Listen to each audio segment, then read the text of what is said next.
YouTube channel सेवक से हाल पर आपका स्वागत है। चेक बाउंस केस में अदालत आरोपी द्वारा मांग नोटिस की प्राप्ति की तारीख से 15 दिन की समाप्ति से पहले दायर शिकायत का संज्ञान नहीं ले सकती। हाल ही में कर्नाटक हाई कोर्ट ने कहा कि अदालत आरोपी द्वारा मांग नोटिस प्राप्त होने की तारीख से 15 दिन की समाप्ति से पहले दायर की गई शिकायत पर संज्ञान नहीं ले सकती है। न्यायमूर्ति अनिल बी कट्टी की पीठ ट्रायल कोर्ट द्वारा पारित आदेश को चुनौती देने वाली अपील पर सुनवाई कर रही थी।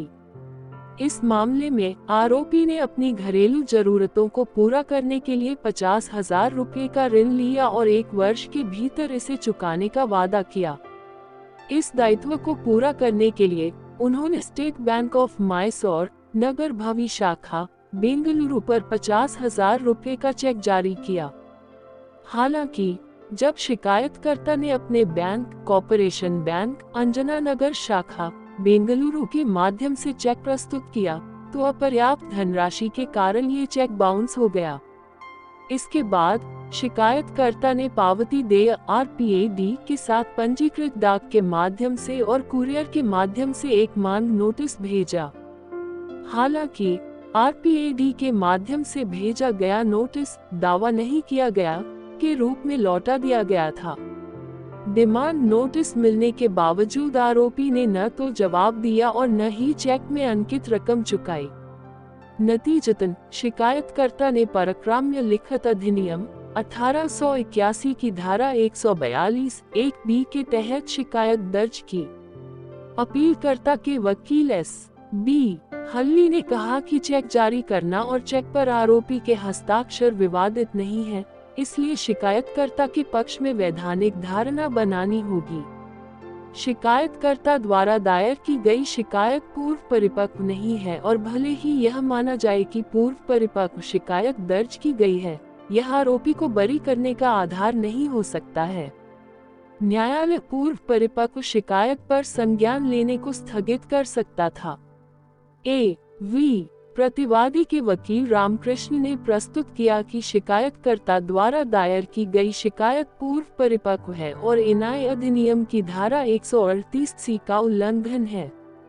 इसलिए ट्रायल कोर्ट द्वारा NI एक्ट की धारा 138 के तहत अपराध के लिए संज्ञान लेना अपने आप में कानून की दृष्टि से गलत है और NI की धारा 138 के संदर्भ में दंडात्मक कार्रवाई की कोई कार्यवाही नहीं है।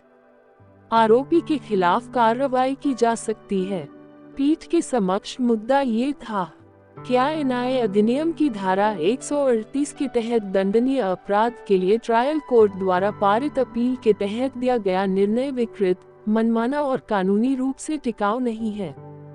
हाई कोर्ट ने योगेंद्र प्रताप सिंह बनाम सावित्री पांडे और अन्य के मामले पर गौर किया, जहां ये कहा गया था कि जून की समाप्ति से पहले न्याय अधिनियम की धारा 138 के तहत दायर एक शिकायत जिस तारीख को नोटिस जारीकर्ता अभियुक्त को भेजा गया है, उससे 15 दिनों के भीतर कानून की नज़र में कोई शिकायत नहीं है। जाहिर है, ऐसी शिकायत के आधार पर अपराध पर कोई संज्ञान नहीं लिया जा सकता है, केवल इसलिए कि अदालत द्वारा संज्ञान लेने के समय उस तारीख से 15 दिनों की अवधि समाप्त हो गई है जिस दिन नोटिस जारीकर्ता अभियुक्त को दिया गया था। अदालत को धारा के तहत किसी अपराध का संज्ञान लेने का अधिकार नहीं है। 138 चेक जारीकर्ता द्वारा नोटिस प्राप्त होने की तारीख से 15 दिन की समाप्ति से पहले दायर की गई शिकायत पर पीठ ने गजानंद बुरानगे बनाम लक्ष्मी चंद गोयल के मामले का उल्लेख किया, जहां ये देखा गया कि अपीलकर्ता को नोटिस 8 नवंबर 2005 को प्राप्त हुआ था, लेकिन शिकायत 15 दिनों की अवधि पूरी होने से पहले दायर की गई थी। शिकायत 23 नवंबर 2005 के बाद ही दर्ज की जा सकती थी, लेकिन 22 नवंबर 2005 को दायर की गई। न्याय अधिनियम की धारा 142 द्वारा बनाई गई कानूनी बाधा के मद्देनजर, जैसा कि इस न्यायालय के 3 न्यायाधीशों की पीठ के फैसले में बताया गया है, न्यायालय द्वारा संज्ञान लेना कानून के विपरीत था और अपीलकर्ता द्वारा इसकी प्राप्ति की तारीख से 15 दिनों की अवधि समाप्त होने से पहले शिकायत सुनवाई योग्य नहीं थी।